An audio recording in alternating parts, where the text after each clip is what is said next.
Uma boa noite a todos e sejam bem-vindos para mais um estudo acerca das diferentes dispensações ou administrações que nós podemos observar na Bíblia.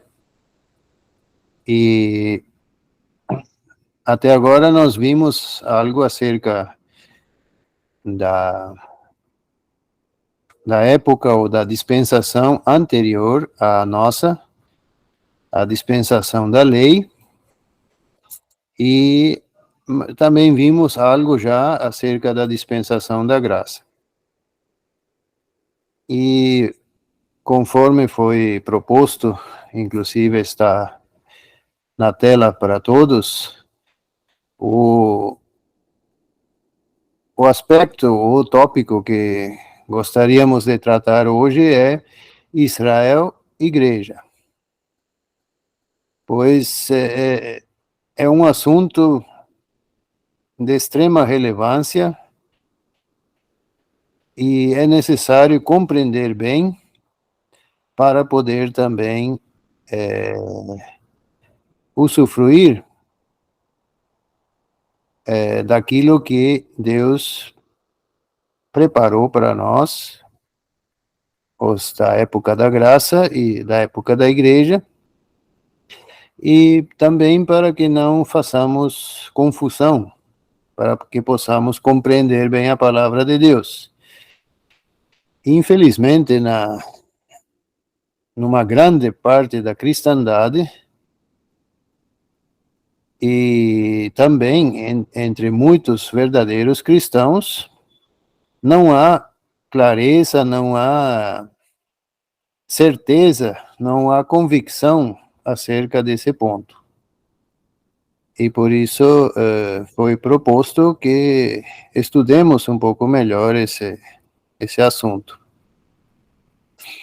E apenas como uma pequena introdução, para logo outros irmãos poderem continuar, Israel, o povo de Israel, a nação de Israel, ocupa um espaço largo na Sagrada Escritura.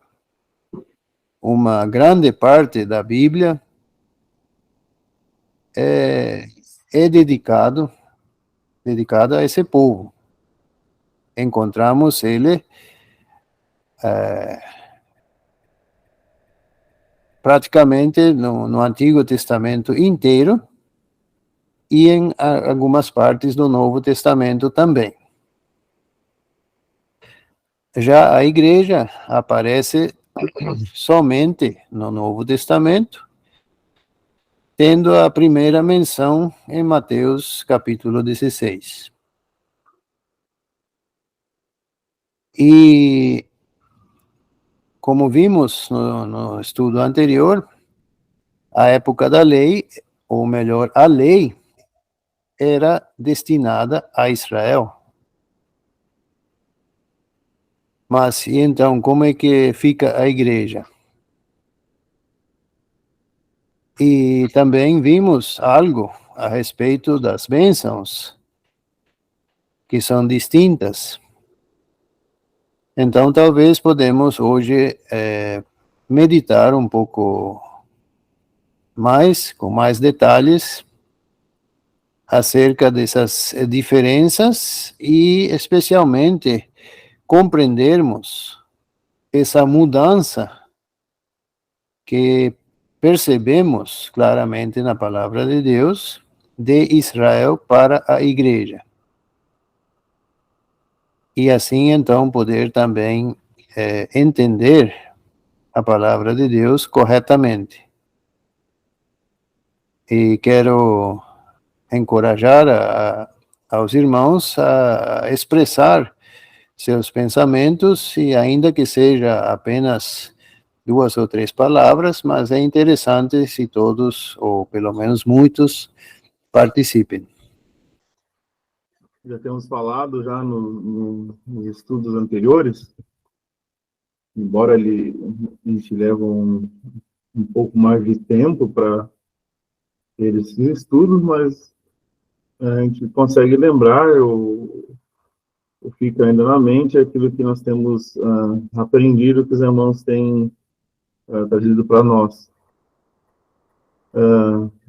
Nos ocuparmos com esse tema, ele é de suma importância,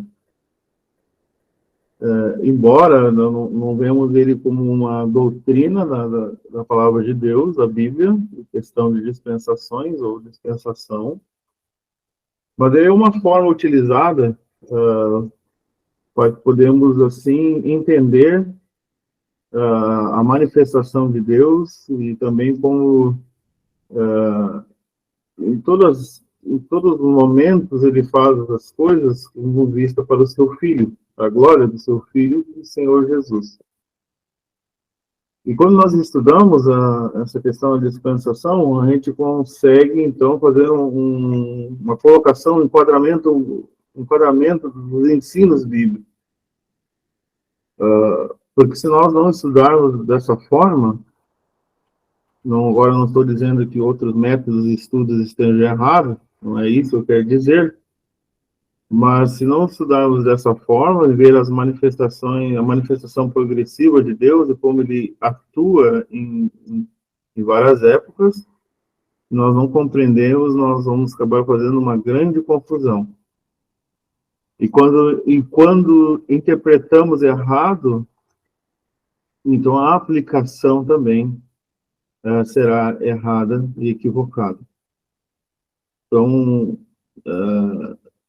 estudarmos essa questão, como já tem sido falado, é importante, que nós vamos conseguir fazer uma divisão correta, um enquadramento correto das épocas da manifestação de Deus, e vamos, então, trazer uma aplicação correta também para os nossos dias.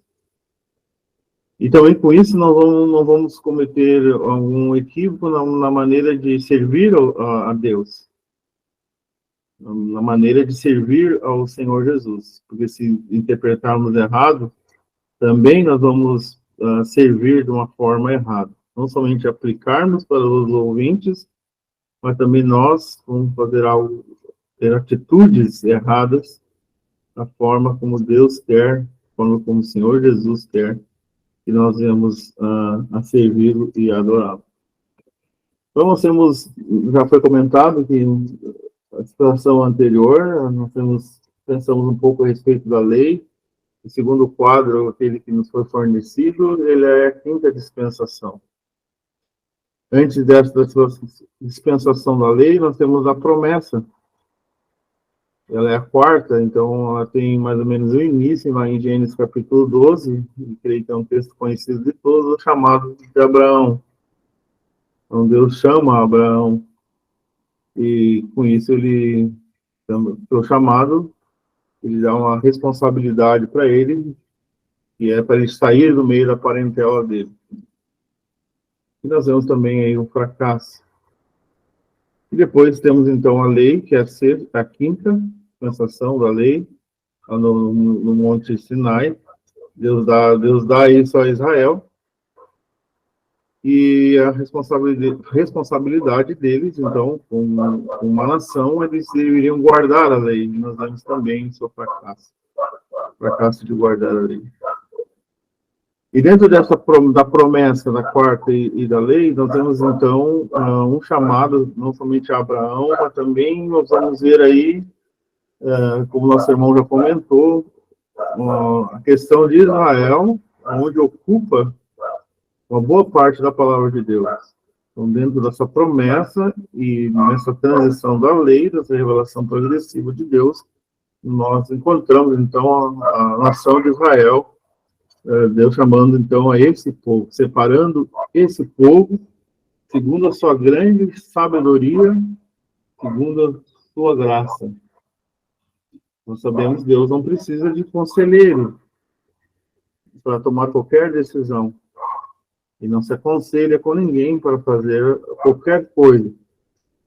Ele toma, então, segundo a sua imensa sabedoria, seu imenso poder, ele, então, separa esse povo para ele, chama esse povo para ele, então, e dá diretrizes para ele. seguir aqui. E quando nós vamos aprender, então, a respeito de Israel, nós vamos ver que são promessas terrenas. Nós vamos ver que ele chama um povo, estabelece o que eles têm que fazer, tanto na forma de seguir a lei, sim, mas também como a maneira como eles devem se aproximar de Deus, que também está relacionado aqui com a terra.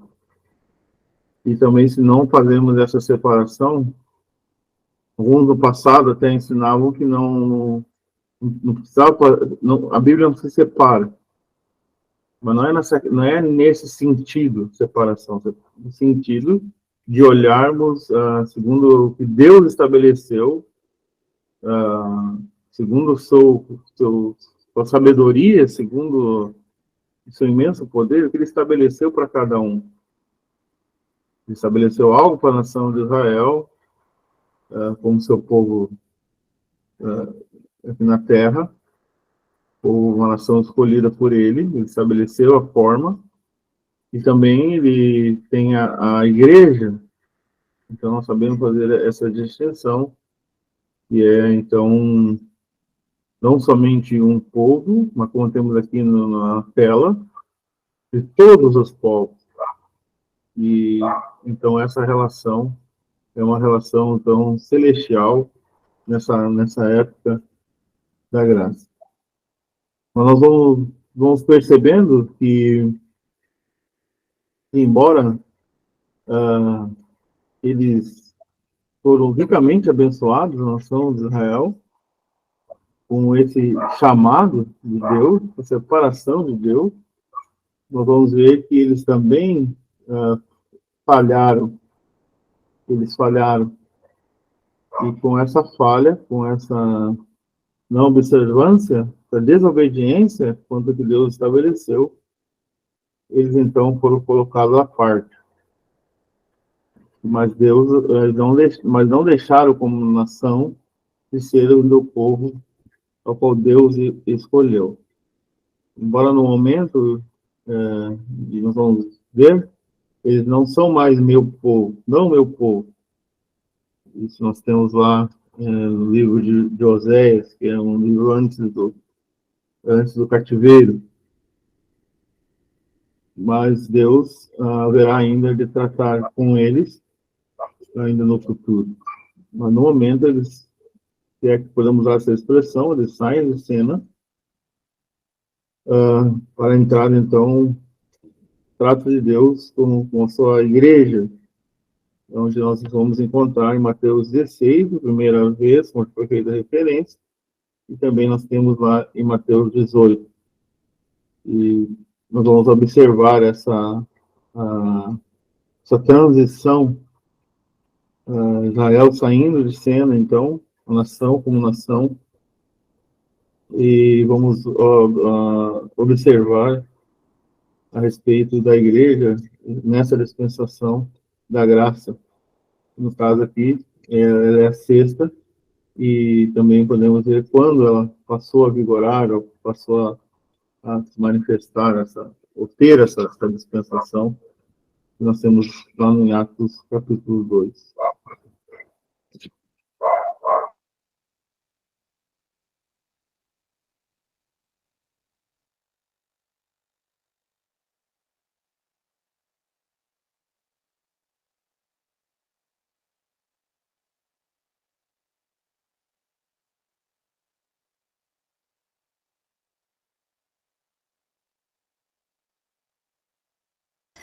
Também, quando nós estudamos, penso que o ter conhecimento, o saber fazer essas separações, saber fazer esse enquadramento, quando nós tomamos conhecimento a respeito de Israel, e também agora nessa época da graça, a respeito da igreja, seus privilégios, enfim, todas as bênçãos, quando tomamos conhecimento, nos traz, com isso, responsabilidade.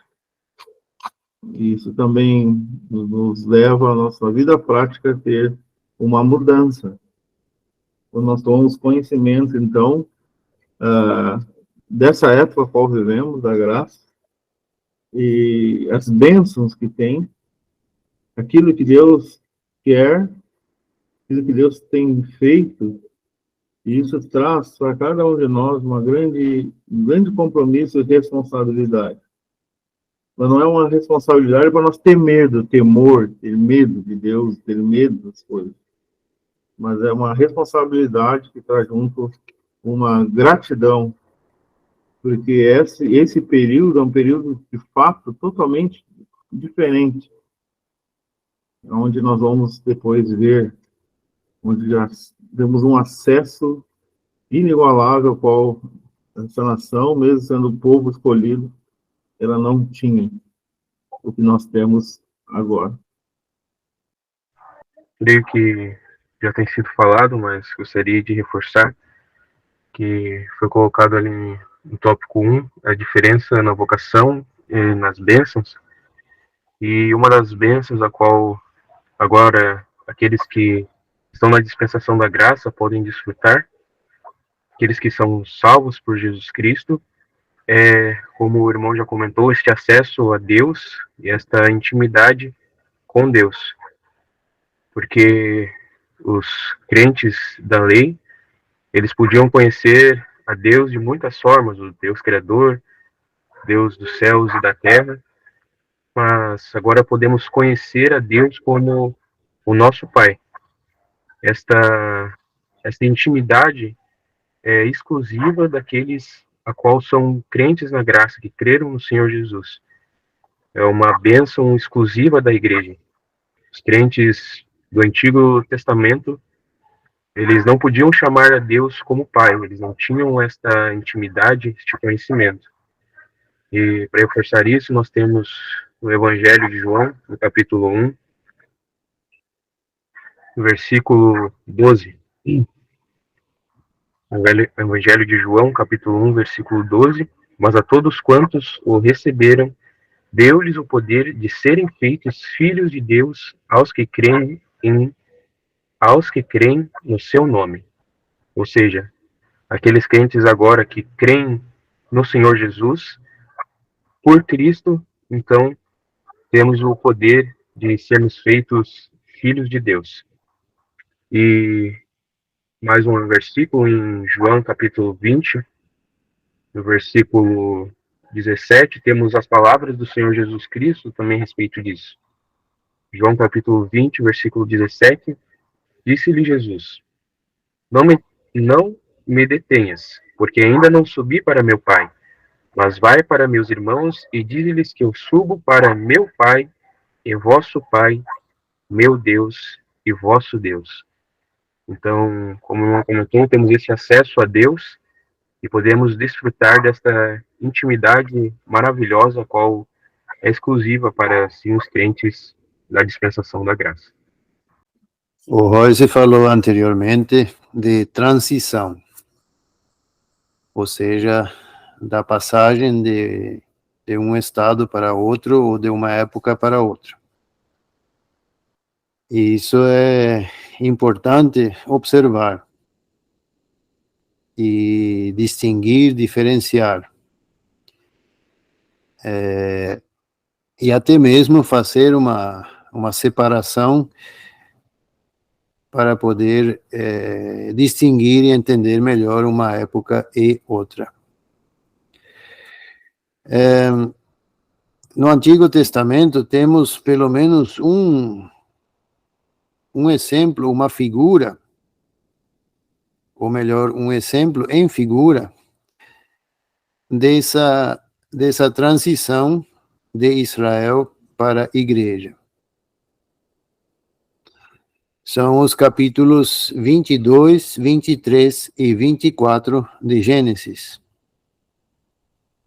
É interessante que depois possamos ler e observar os detalhes descritos nesses 3 capítulos e aplicá-los, compará-los com o que estamos falando acerca da transição de Israel para a igreja.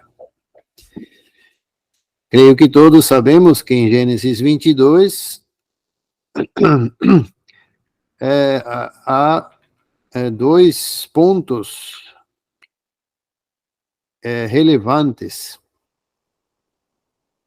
mas na verdade não são dois, são três, mas o terceiro está meio que escondido. O primeiro ponto relevante desse capítulo é o sacrifício de Isaac.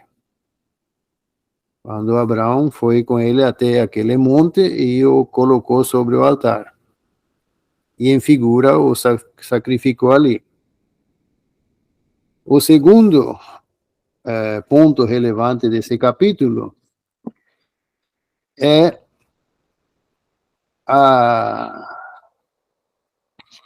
o fato que Abraão recebeu de volta ao seu filho. E isso nós podemos ver em Hebreus, capítulo 11, onde a palavra de Deus chama isso de ressurreição. Hebreus, capítulo 11, versículo 17. Pela fé, ofereceu Abraão a Isaac. Versículo 18. Sendo-lhe dito, em Isaac será chamada a tua descendência. Considerou que Deus era poderoso para até dentre os mortos o ressuscitar. E daí também em figura ele o recobrou. O segundo ponto do capítulo 22. E o terceiro ponto encontramos no versículo 23, Gênesis 22, 23.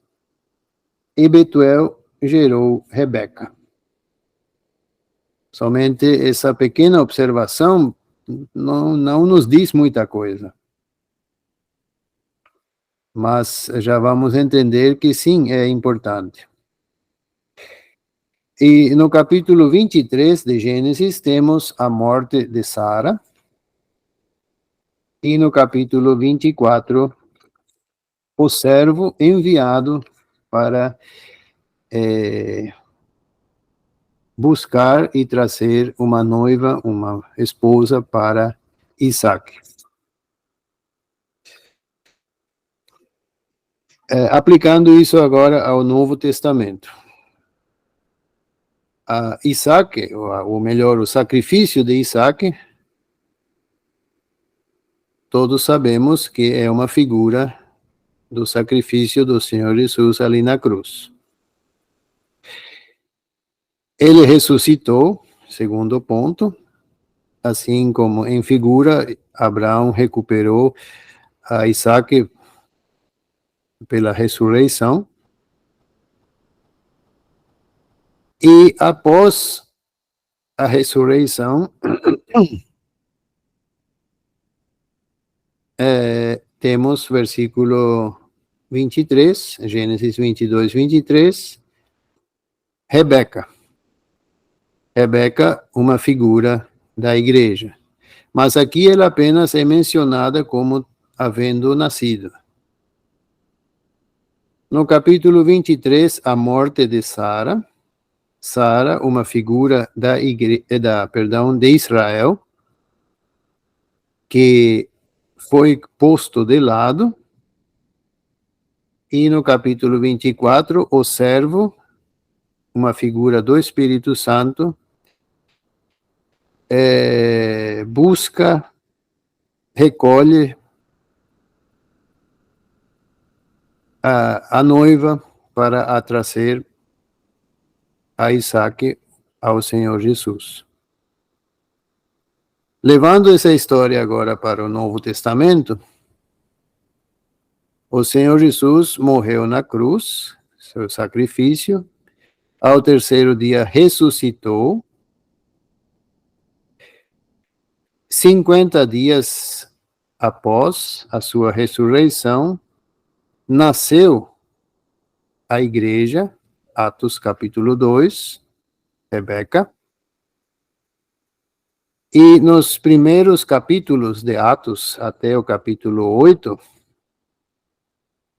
9 mais ou menos, temos essa época de transição que o Joyce falou, quando ainda era pregado o arrependimento aos judeus. Isso podemos ver, por exemplo,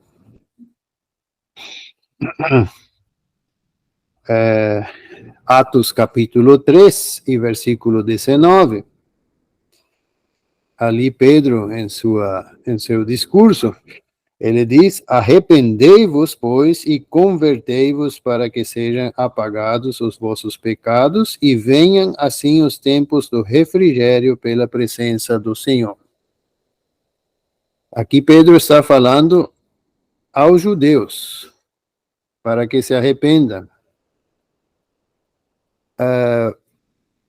Com isso, Pedro era a principal testemunha do Senhor Jesus diante dos judeus, conclamando para o arrependimento. E a última testemunha do Senhor Jesus, que se dirigia diretamente aos judeus, foi Estevão, final do capítulo 6 e capítulo 7 de Atos. E sabemos o que aconteceu com Estevão no final do capítulo 7. Os judeus furiosos, versículo 54, versículo 57, gritaram, arremeteram, e versículo 58, o expulsaram da cidade e o apedrejaram. Mataram a essa última testemunha que Deus havia enviado aos judeus. E com isso, então, estava selada definitivamente não, mas pelo menos por muito tempo, a sorte do povo de Israel. E isso corresponde ao capítulo 23 de Gênesis, a morte de Sara. E a partir de então, embora a igreja já existia, a partir de então ela foi crescendo e se expandindo, principalmente para as nações, como podemos observar em Atos capítulo 9, a conversão de Paulo, que se tornou o que era o vaso escolhido de Deus para anunciar o evangelho às nações, aos gentios. E a partir do capítulo 10, então, temos a Cornélio, e depois dele um grande número das nações. A igreja se expandindo, a noiva, a esposa de Cristo, sendo preparada para em breve ser levada à presença do noivo. Corresponde a Gênesis capítulo 24. E temos então assim essa transição de Israel para a igreja. A Israel foi posto de lado por um tempo até o arrebatamento, e a partir de então Deus voltará a estabelecer uma relação com Israel para um novo pacto, uma nova aliança, mas isso é assunto para outro estudo.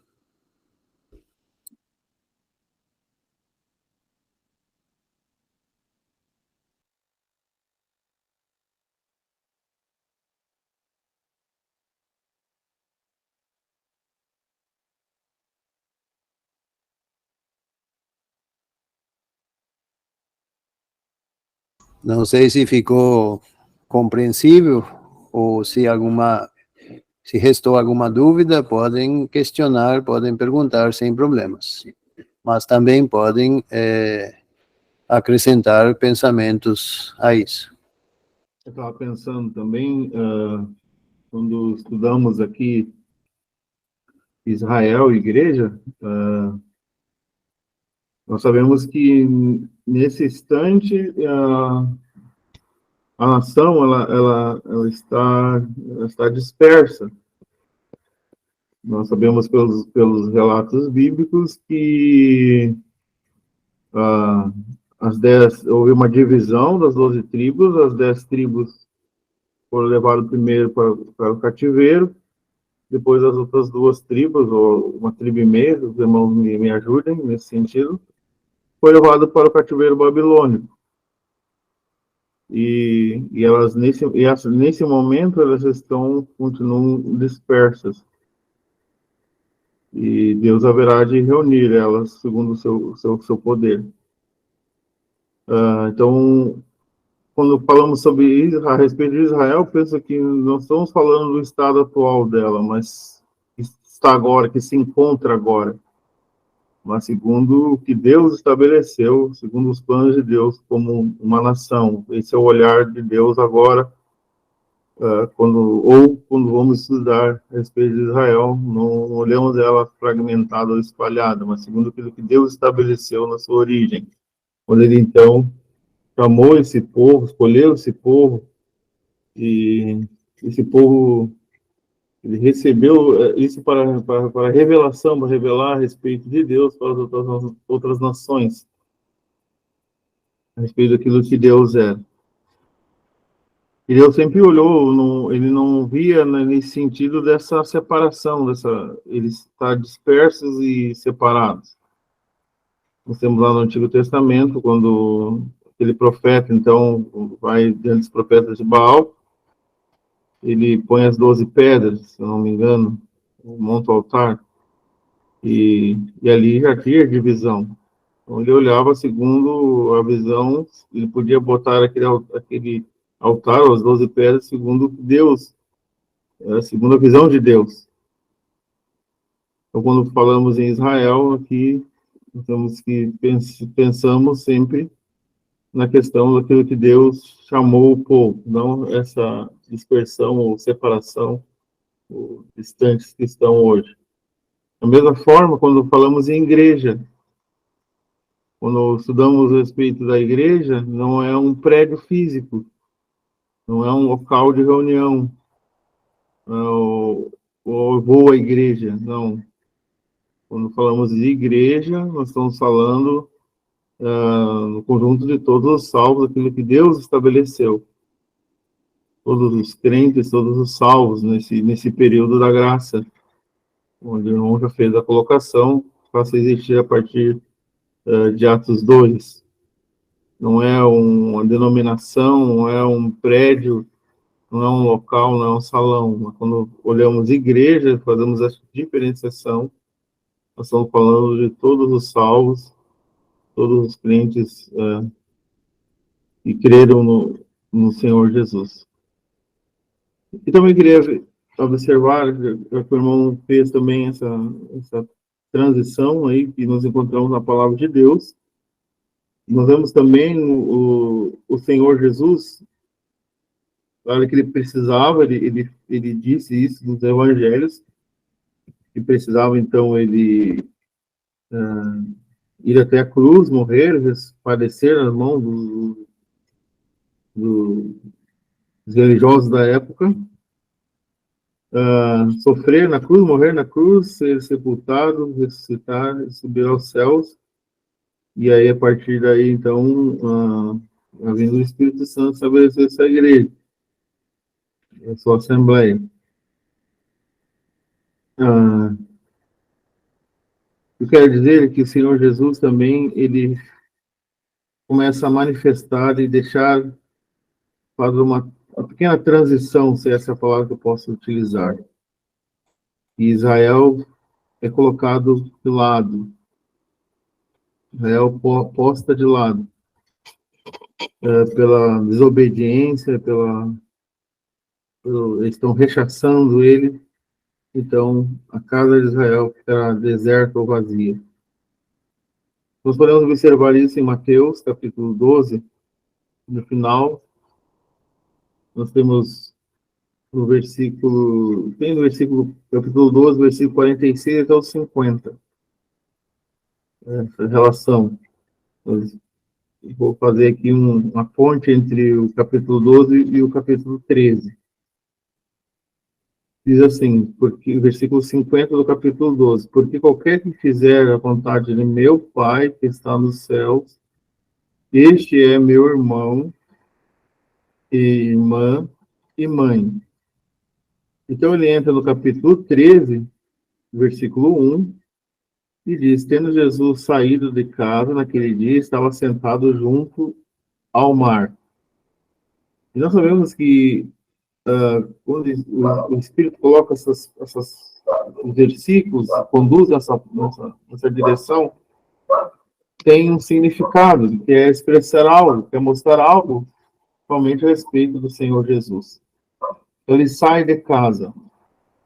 Muitas vezes encontramos no Evangelho a casa, falando a respeito do lugar, a moradia, o lugar onde as pessoas moram, como o Senhor Jesus entrou na casa, entrou na casa de Simão, entrou na casa de Pedro, enfim, entrou na casa dos três irmãos, lá, Marta, Maria e o Lázaro. Muitas vezes encontramos casa com respeito ao lugar onde moram. Nós também encontramos a casa em sentido espiritual das pessoas, falando das pessoas.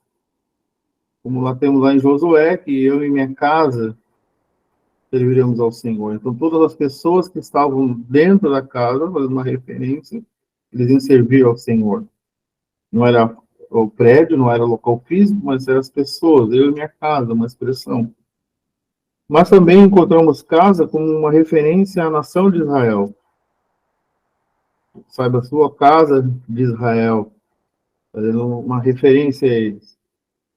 E aqui, então, esse versículo 1 diz, tendo Jesus saído de casa. Então, faz uma referência, e ele sai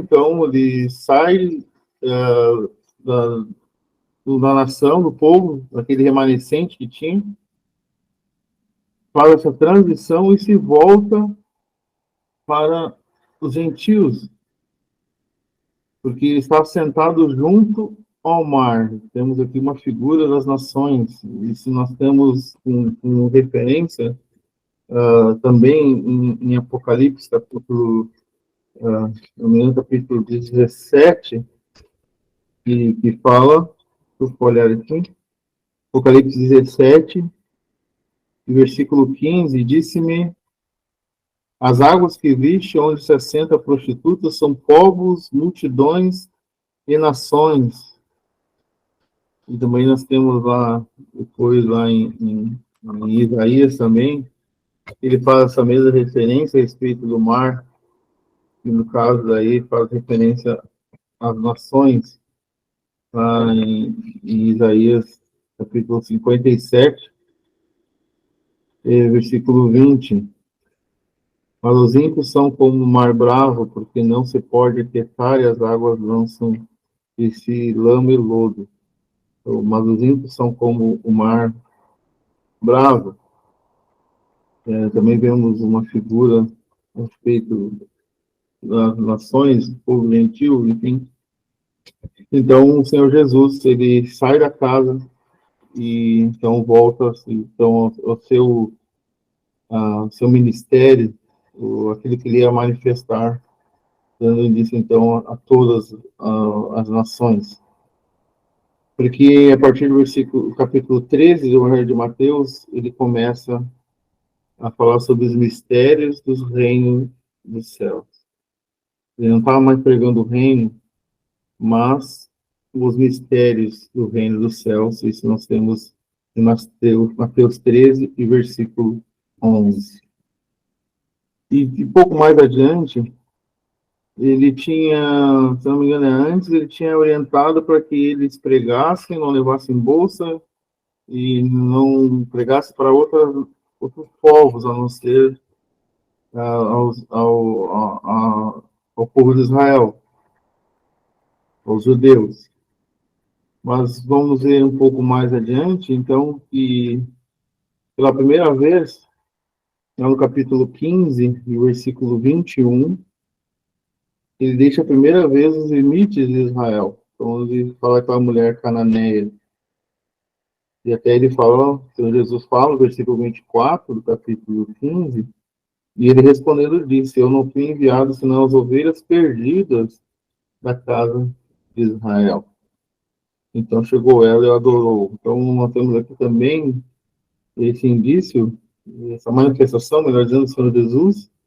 Pela primeira vez ele deixa os limites de Israel e estende essa palavra. Então vamos chegar no capítulo 16, a primeira vez que ele fala a respeito da igreja. Então agora a sua formação é a primeira vez que é mencionada a respeito da igreja. E agora a sua criação ela se torna iminente, ela vai se cumprir. Claro que precisa, então, que ele sofra, que ele morra na cruz, que ele ressuscite, então, ele ascende aos céus e aí ele envia o Espírito Santo. Então, nós vemos também uma manifestação do Senhor Jesus com a própria nação, com Israel, pela sua falta, pela sua negligência, pela desobediência desse povo. O Senhor Jesus também mostra aqui, principalmente nesse evangelho, e vai deixando de lado e vai tratar agora com a igreja, com o seu povo agora celestial. E a igreja também, significado chamados para fora, tirados desse mundo, então,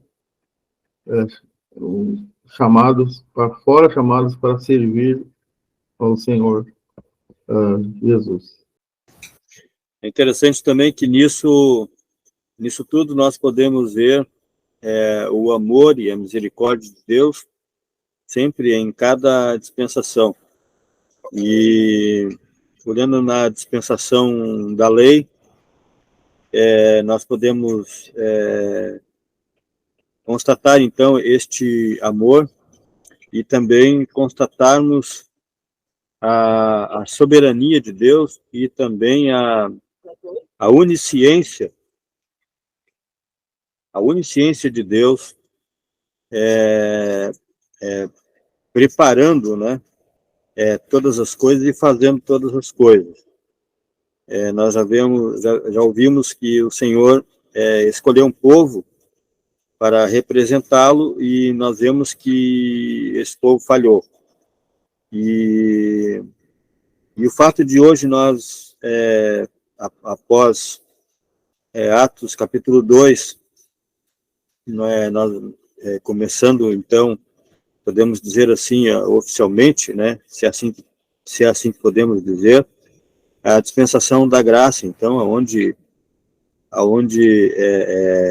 todos os povos são unidos em um só corpo e derrubando a parede de separação que estava no meio. Nós vemos que isto não foi uma ação divina como se fosse um plano B. Foi uma ação divina, sim, mas já tudo preparado por Deus, pela sua onisciência, e creio que é importante dizer que a sua onisciência não é uma onisciência passiva, aonde ele não tem nada a ver com o que aconteceu, mas que ele, então, a partir de determinada, toma uma decisão por ter visto que algo aconteceria e que ele, então, diante daquilo que ele vê, ao olhar para o futuro, então, tomar as suas providências. Não é desta forma. Ele prepara tudo de antemão. E creio que um dos textos que fala disso de uma maneira muito clara é Romanos capítulo 9, onde o apóstolo Paulo menciona no primeiro versículo, dizendo: em Cristo digo a verdade, não minto, dando-me testemunho a minha consciência no Espírito Santo, que tenho grande tristeza e contínua dor no meu coração, porque eu mesmo poderia desejar ser anátema de Cristo, por amor de meus irmãos, que são meus parentes segundo a carne, que são israelitas, dos quais é a adoção de filhos, e a glória, e as alianças, e a lei, e o culto, e as promessas, das quais são os pais, e dos quais é Cristo segundo a carne, o qual é sobre todos, Deus bendito eternamente. Amém. E aí, então, no versículo 6, ele explica uma questão como se o povo de Israel considerasse que Deus não havia cumprido com a sua promessa. E ele, então, diz que não que a palavra de Deus haja faltado, porque nem todos os que são de Israel são de Israel. Em outras palavras, nem todos que são de Israel, nem todos que são israelitas são de Israel. E aí, então, ele vai explicando isto no decorrer do tempo, do texto, aonde ele menciona no versículo 8 que não são os filhos da carne, que são os filhos da promessa, que são contados como descendência.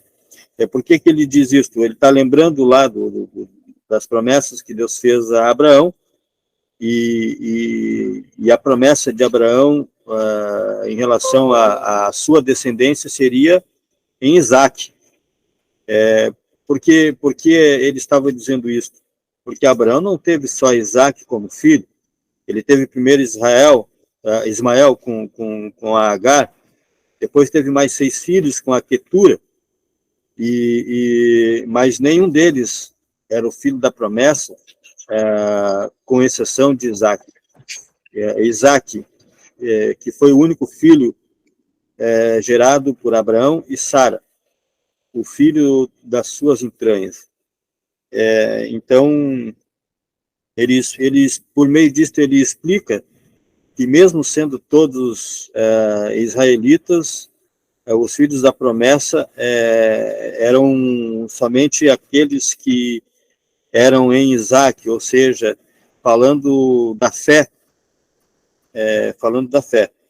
E aí, então, mais adiante, no versículo 23, ele diz: para que também desse a conhecer as riquezas da sua glória nos vasos de misericórdia, que para a glória já dantes preparou. Então, esses que ele chama aqui de vasos de misericórdia, que para a glória já dantes preparou, está fazendo referência a nós na dispensação da graça. E é interessante que diz dantes preparou, ou podemos dizer de antemão preparou. Então é interessante que esta bênção também está de acordo com aquilo que nós encontramos na carta aos Efésios, no capítulo, se não me engano, no capítulo 1, versículo 4, como também nos elegeu nele antes da fundação do mundo, para que fôssemos santos e irrepreensíveis diante dele em amor. Então, antes da fundação do mundo, o que não era o caso de Israel. As bênçãos para o povo de Israel, que era o povo terreno de Deus, como já foi mencionado também no início da introdução, tinha a ver com a terra, eram bênçãos terrenas.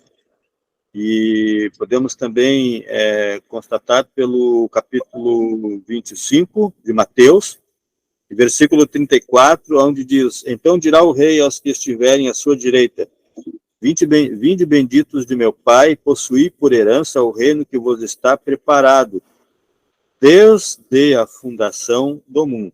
Não antes, desde a fundação do mundo.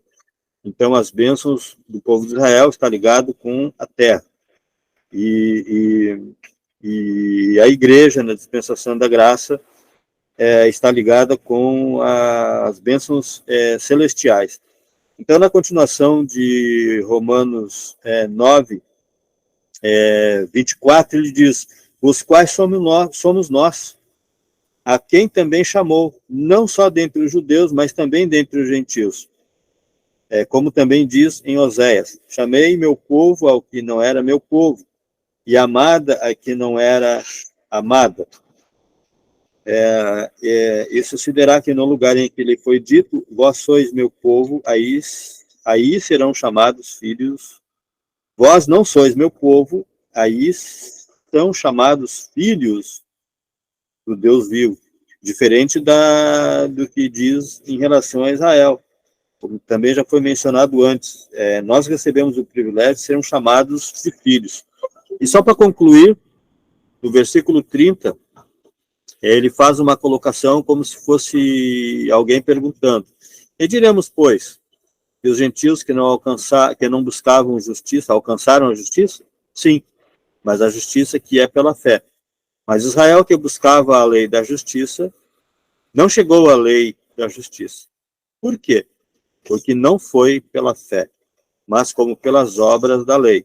Pois tropeçaram na pedra de tropeço, como está escrito: eis que põe em Sião uma pedra de tropeço e uma rocha de escândalo, e todo aquele que crer nela não será confundido. E todos nós sabemos que é o Senhor Jesus.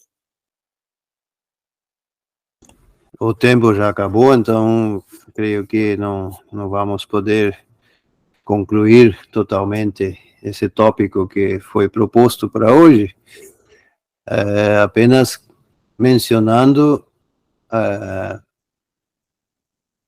antes era um povo, somente Israel tinha a aliança e tinha esse relacionamento com Deus.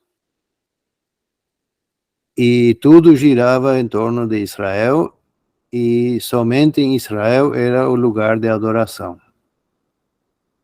Hoje, na igreja,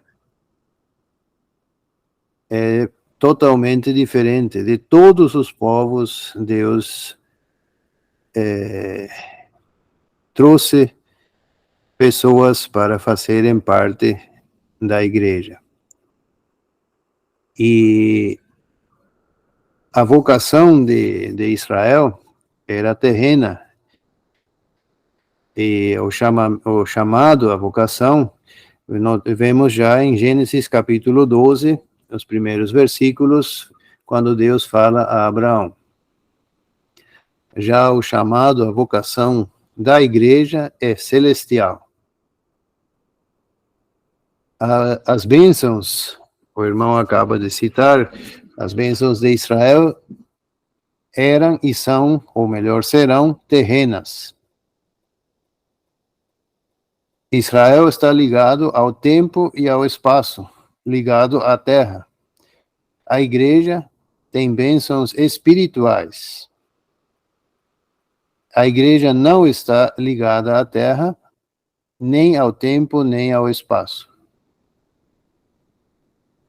Em breves palavras, seria isso. Talvez, então, na próxima, será necessário complementar um pouco.